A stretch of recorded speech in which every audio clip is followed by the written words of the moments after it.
what is true love? True love for you would be very self-defined. You'll have to define what that is for yourself. But you'd be really surprised when you define that, you'll start seeing that person.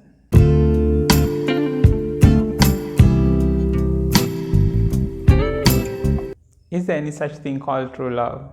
And if it is so, can we find it? So a couple of young women in different times of my career have asked this question. It comes in many different forms. The question comes in many different forms. So very recently what happened was one young woman asked me whether there's a way that she can know whether somebody is interested on her, because she's interested on somebody and she wants to know whether other person is interested on her. And before that, there was a situation where a young woman explained why men are always trying to control my behavior.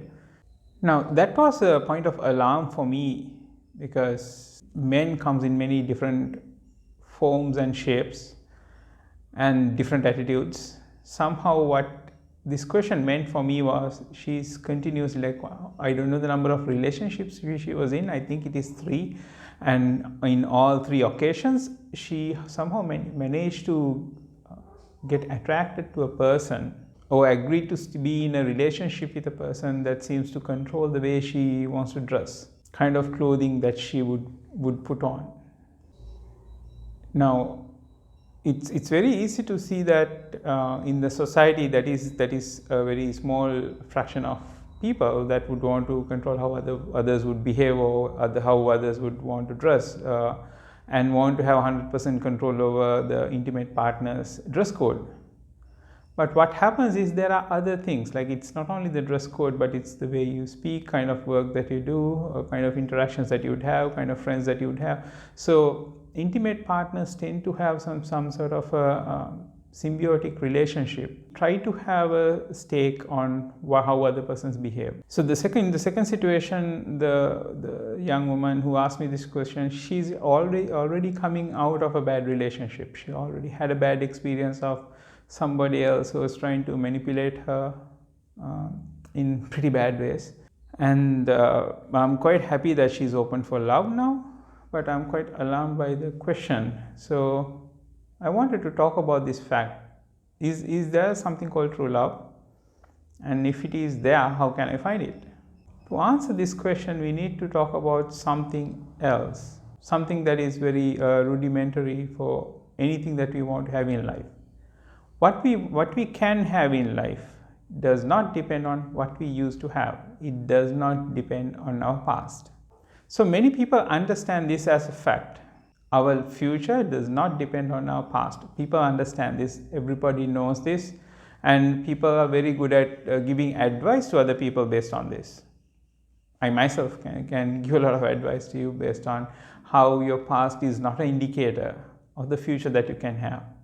But we have a tendency, we have a habit. The reason that we talk about this a lot is we have a tendency to base our future potential on the past. It could be that we would have achieved something really good. We would have met somebody who was kind to us for maybe 5 minutes, and then we want the same kindness extended to us for a longer duration. Or maybe that we had a very good job, we had a good opportunity at some point back in our life, and now we are looking for the same opportunity in the future moment. But the thing is, future would bring you something else. It's not going to be a repetition of your past. What you can have in your future is unlimited. It is only limited by your perception. You are the limiter, not the external world, not the other people, it's you. So past, whatever happened in the past, you cannot take it as any indication of what can have in the future. I hope that is very clear to you. And now here's the thing that a lot of people miss out on. Your emotions, your emotional responses, your feelings of attraction, feeling of rejection, they comes from your past conditioning. that is your past. If you feel attracted to somebody, that is your past. I know there's a lot of theory that you should listen to your emotions. No, it's not the emotions that you should listen to. You need to listen to your intuition. There are two things. One is instinct. Instincts are formed by what happened to you. They come from your unconscious mind. They have physical manifestations, like you would call it my gut feeling. What your gut says is what you have conditioned yourself. So if you are a master of a certain trade, if you play chess, or if you do high speed trading, and if you have done a very good job, then you have mastered that trade, and your instincts are going to be very good. So your instincts are very good on trades that you have mastered. Intuition doesn't come from your unconscious mind, it comes from your high conscious mind, your divine part of your being. So I'm not saying you should not listen to your instincts. You should listen to instincts if you work to build them. But that's not the only area you would get instincts. You would get instincts on areas that you did not do any work. If you're very young, and if you haven't interacted with a lot of people, then your instincts about other people are going to be wrong. They're going to come from some part of your experience, your limited experience.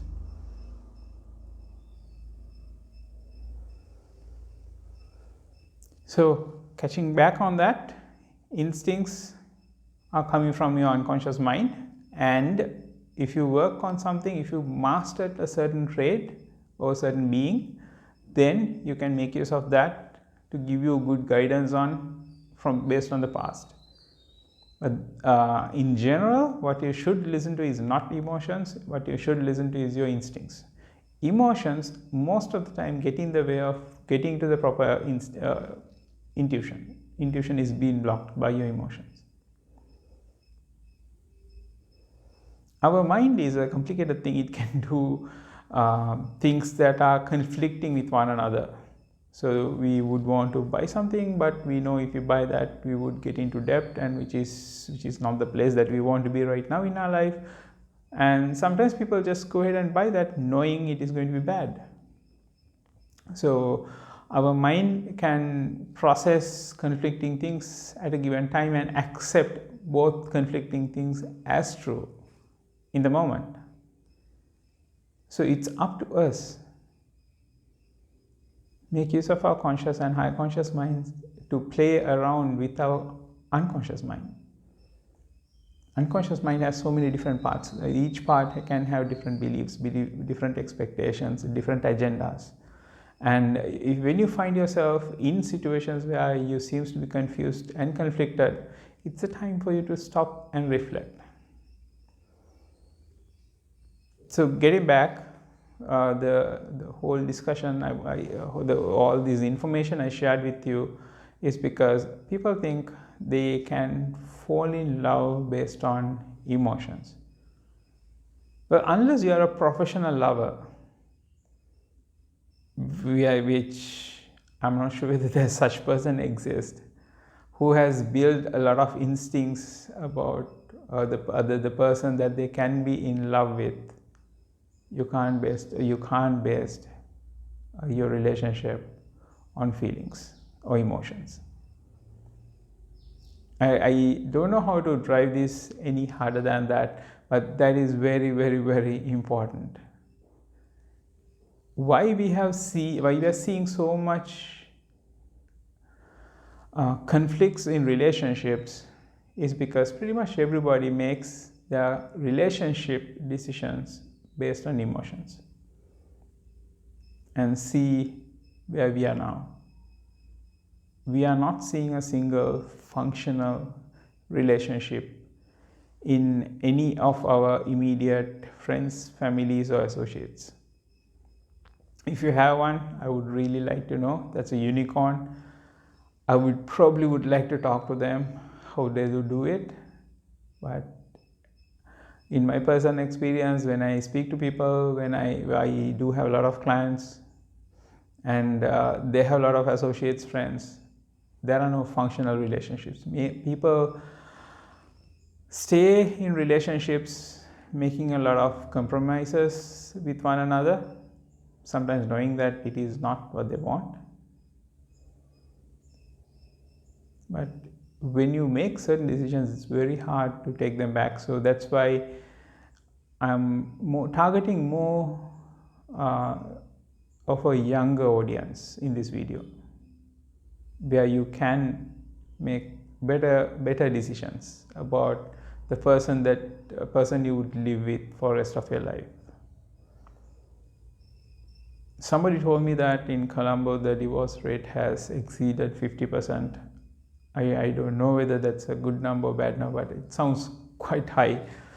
And this is what we would get to if we don't think of love, if we don't think of what we want to have in the relationship.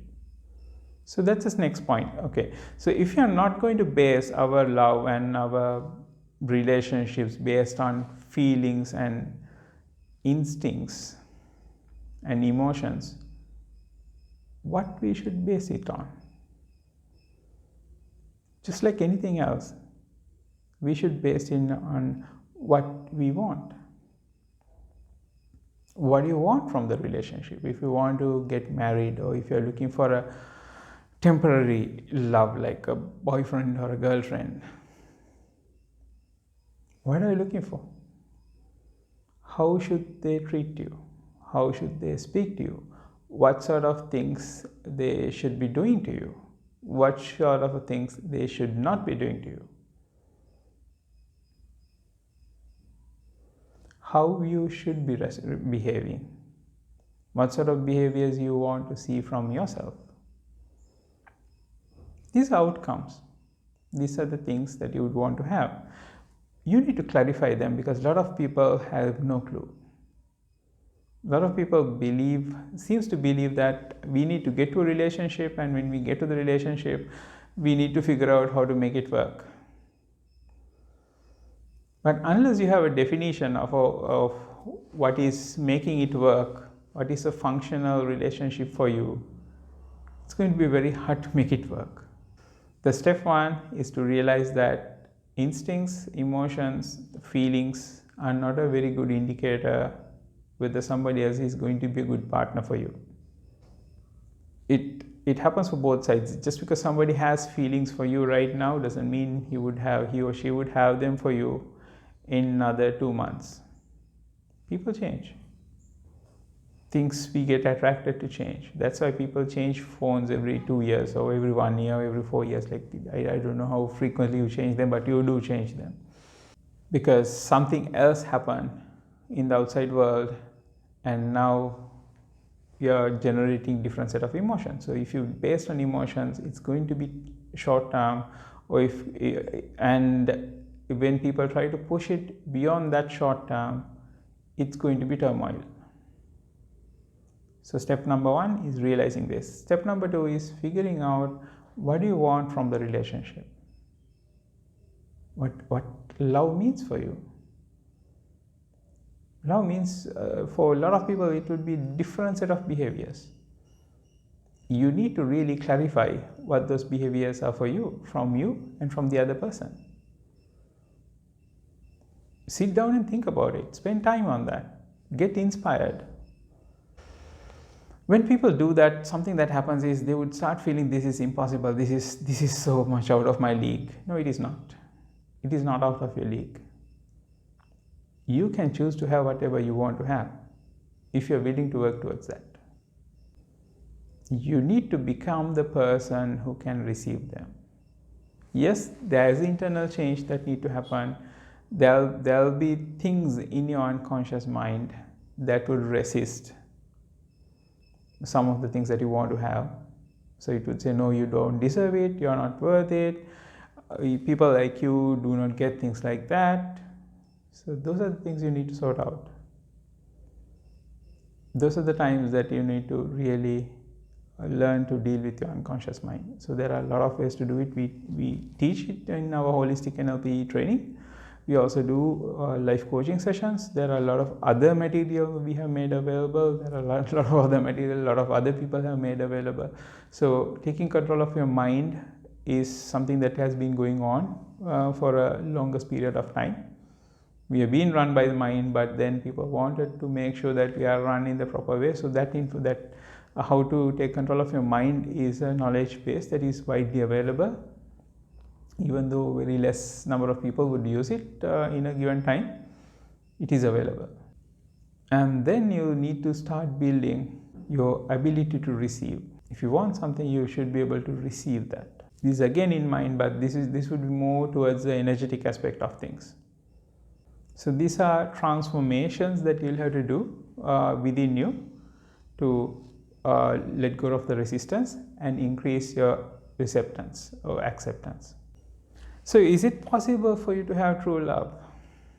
Yes, it is possible for you to have true love. What is true love? True love for you would be very self-defined. You'll have to define what that is for yourself. But you would be really surprised when you define that. You'll start seeing that person. That person is going to manifest in your field when you start defining that. And of course, when you start, if there's any resistance, when you start dealing with that resistance, that person is going to manifest in your field. So that's how you find them. You find them by clarifying what you want.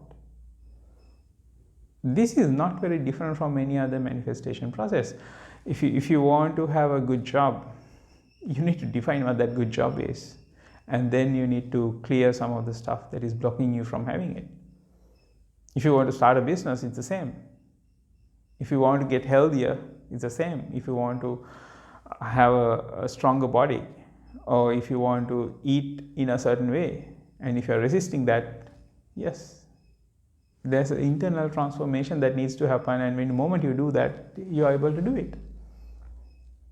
So change that you're looking for, the love that you're looking for, if it is not there, that is because either you haven't defined them or you haven't cleared enough, done enough transformation inside of you to make it possible for you. So if you see that there's a dysfunction in your love, take a stock, look very closely at it. There's a good chance you haven't defined what you want. There's a good chance you went by emotions, and after a while, emotions died down. Something else came.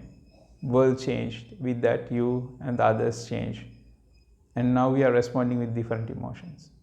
So look at it and decide what sort of a life, what sort of a love, what sort of relationship.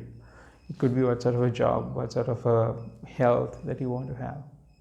When you start going down that path, you would start noticing that a lot of information comes on your way, a lot of people who can help you comes on your way, and you would also start noticing that you do start taking action. So clarifying your intention, that's the most important step that you can take. So the first level of creation happen not in the action, but it happens in your head. A lot of people say, no, you need to take action. No, it's not the action that you'll have to take. Rather, you need to really work on clarity. So short video on finding love. It doesn't, it is not as rosy as how a lot of people talk about love, but I hope and I pray you get this message, because relationships are important for you. You need to have good relationships. You need to be a good partner to other people as well, a good friend, good partner. So think about these things and start sharing that with others. This message needs to go out, and it can go out only through you. So start sharing that with others. I'm Gamakasri, Chief Trainer and Coach for Mind Designs International. You can contact me. I'll put the contact details somewhere in the video and also in the description. By the way, if you want me to translate this to Sinhala, let me know. This was very easy for me to record in English because I thought about all these in English. But if you'd like me to translate this, it would take me little effort to translate some of the ideas. So let me know. I'll work on that. Have a good one.